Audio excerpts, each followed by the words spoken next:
Imagine कीजिए कि stock exchange पूरे 3 बिजनेस डेज के लिए बंद हो जाए। Shocking right, but this happened in 1982। ये कहानी है उस टाइम की जब रिलायंस का share price Bombay stock exchange पे रूल किया करता था। Everything was going extremely well for Dhiru bhai. But then comes the day 18th of March 1982।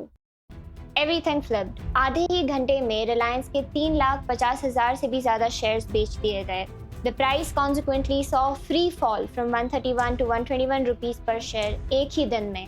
What happened after this day made one party pocket a fortune and another go bankrupt। आइए जानते हैं पूरी कहानी। कहानी शुरू करने से पहले हमें उस समय के स्टॉक एक्सचेंज को समझना जरूरी है।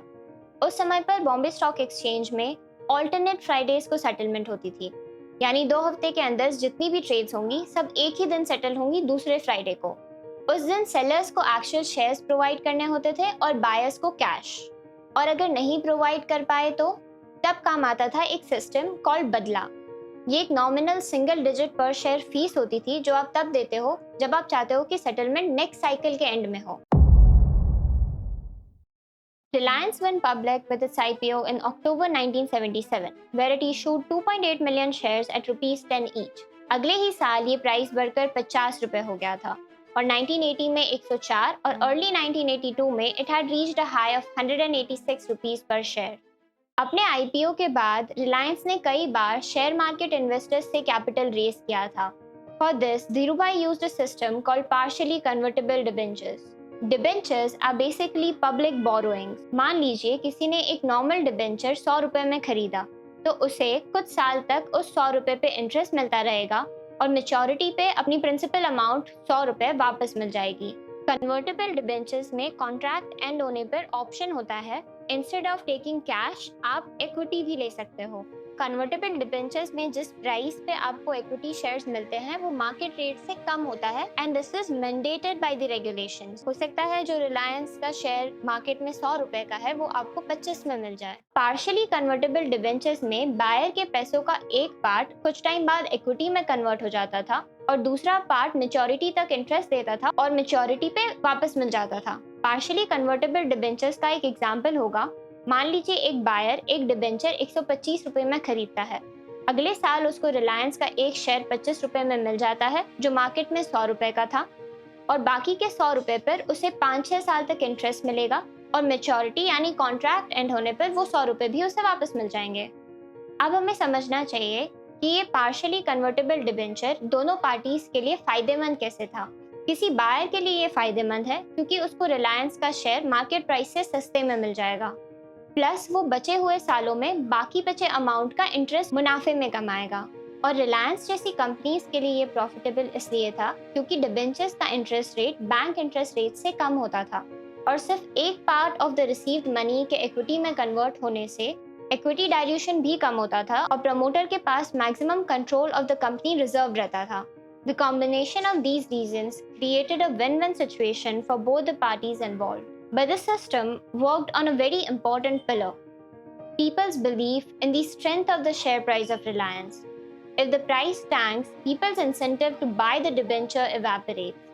And it was this very pillar that a bear cartel, supposedly from Calcutta, tried to bring down. So what happened was that in early 1982, Reliance again announced a Series 4 rights issue of partially convertible debentures. Rights issue का यहाँ मतलब है कि सिर्फ existing share holders ही ये debentures खरीद सकते थे।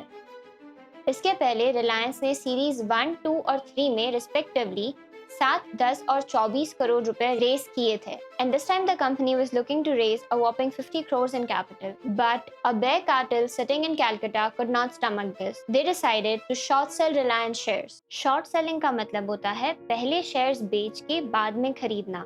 आप ऐसा तब करेंगे जब आपको लगता है कि शेयर प्राइस नीचे जाने वाली है एंड देयरफॉर आप पहले बेच के बाद में खरीदेंगे और प्राइस का डिफरेंस आपका प्रॉफिट होगा, because you always want to buy low and sell high. Short sell करने के लिए या तो आप शेयर्स बोरो करेंगे जिसे कहते हैं नॉर्मल शॉर्ट सेलिंग, या फिर बिना बोरो करे डायरेक्ट सेल करके सेटलमेंट से पहले पहले खरीद के रेडी रखेंगे जिसे कहते हैं naked short selling.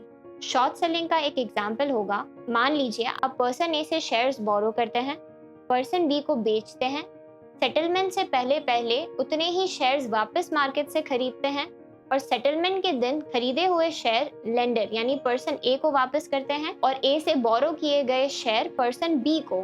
Naked short selling का एग्जाम्पल होगा कि आप सीधा पर्सन बी को सेल करते हैं और ट्रेड का दिन और सेटलमेंट का दिन अलग होता है, तो इसीलिए आप सेटलमेंट से पहले पहले उतने ही शेयर्स वापस मार्केट से खरीद के सेटलमेंट के दिन सेलर को प्रोवाइड कर देते हैं। Coming back to our story, the selling pressure on 18th of March 1982 was intense. आधे ही घंटे में रिलायंस के 3,50,000 शेयर्स बेच दिए गए और शेयर का प्राइस 131 से 121 हो गया था। सबको लगा था कि अब प्राइस गिरता ही जाएगा, but little did they know that they were bringing a knife to a gunfight. कुछ ही टाइम में a surprising wave of buying began.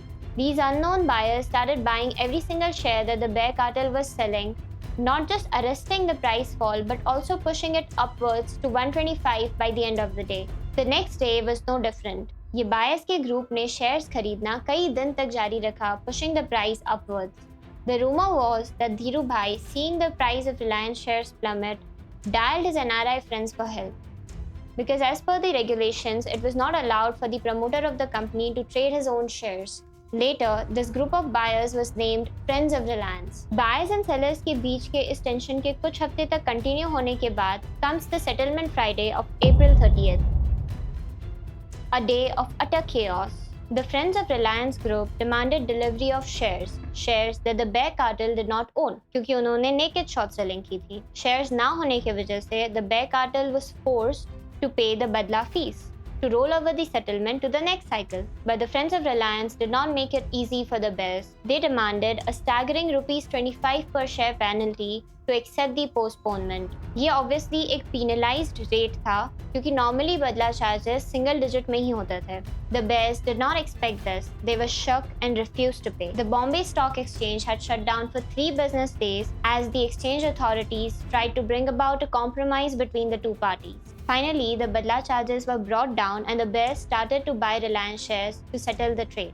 Now the interesting part is, since the bear cartel was large enough to bring down the share price while selling, they were also large enough to drive it up to an all-time high of 201 rupees while buying. So they sold to these buyers at 130, 120 and bought the share back at upwards of 180. Plus, they paid the badla charge, losing a huge chunk of their savings to settle this trade. The rumor was that the main supplier of Reliance shares in the market at the time was none other than Dhirubhai himself, selling his shares to the bear cartel at peak prices, effectively transferring their money into his own pocket. And this is how Dhirubhai outsmarted a coordinated effort to kill Reliance's reputation on Dalal Street. This incident showed that he might not have come from a wealthy family and may not have had a formal education.